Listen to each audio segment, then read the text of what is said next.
And one of the things that made people happy was a kind of flow, which is thanksgiving, giving thanks. Gratitude is an acknowledgement of what has flown into us as a gift from the universe or from other people, something we've been given. Giving thanks is like continuing that flow. Something comes in, the flow goes out. The opposite of gratitude is a sense of entitlement or taking for granted. Get something and just think it's your right, so you don't feel the need to say thank you to anyone. That blocks the flow, and people like that are generally unhappy. Rather than trying to deal with the symptoms, let's look at the source of the problem. Let's allow for nature to reallocate the true costs of irresponsible sexuality to the participants. You get pregnant, well, it's up to your family and up to your charity and up to you to deal with it if you get pregnant outside of wedlock. If you have an STD, well, I'm sorry, that's a voluntary illness to a large degree, and that means that you've got to pay the bills. And you'll be amazed. You know, there was a study that was done wherein when the hospital or a government agency no longer paid the costs for circumcision, a couple of $100, circumcision went down enormously. You'd be amazed at how sensible people can get when the costs of being not sensible accrue to themselves directly. They did a big survey of people's attitudes, and they found that that happy people were grateful people. Ungrateful people were, generally speaking, unhappy. People who had a sense of entitlement, who complained, were less happy than people who felt grateful for what they had and gave thanks. Then the critics said, well, of course, these happy people are grateful. They're grateful because they're happy. So they then did some experiments to find out, are they happy because they're grateful or grateful because they're happy? So to do they did actual experiments of the kind that psychologists do.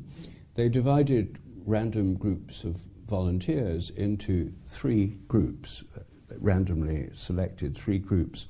One group was asked to write down all the things that had gone wrong in the previous week, the hassles they'd confronted. Another group was asked to write a story about things that had happened in the previous week.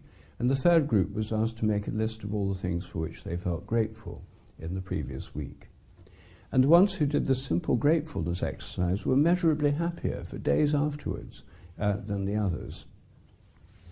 Their most successful experiment was where they asked people to write a letter giving thanks to somebody who'd helped them in their life, who they thought they'd never properly acknowledged, and then go to that person and read them the letter. People who did that were measurably happier for 2 months afterwards. It was a very big effect. So what they showed is that gratitude actually makes you happier. It also makes you more liked. People who are grateful are more popular than people who complain all the time and who are miserable. Not surprising, really. I mean, in a sense, it's science proving the obvious. But the fact is, gratitude now has a very big stamp of approval from science, and it makes you feel happier and better and healthier. Well, you might think, what's wrong with gratitude in that case? Well, there are some people who think there's a problem. One of them is an American writer, Barbara Ehrenreich, who actually I like her work a lot. She wrote a book called Smile or Die, in which she criticized the positive psychology movement. She didn't criticize gratitude per se, but she criticized the way this has been co-opted by American corporations. They discovered that when they found that people who are grateful are happier, more cooperative and more popular, they started handing out self-help books on gratitude to their employees because it meant the staff got on better with each other, they got on better with customers, the business improved, made sense commercially.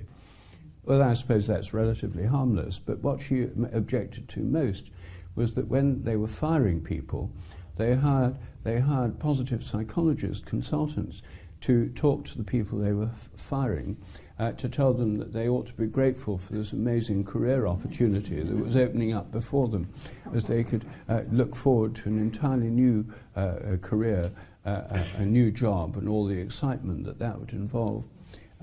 She saw this as a form of exploitation. And I suppose it is.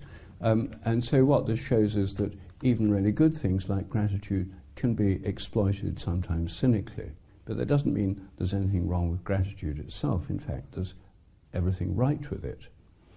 And one of the things in my book, at the end of each chapter, I suggest simple ways that people can put these into practice. And one very simple way is restoring saying grace before meals. My family and I always do this at home.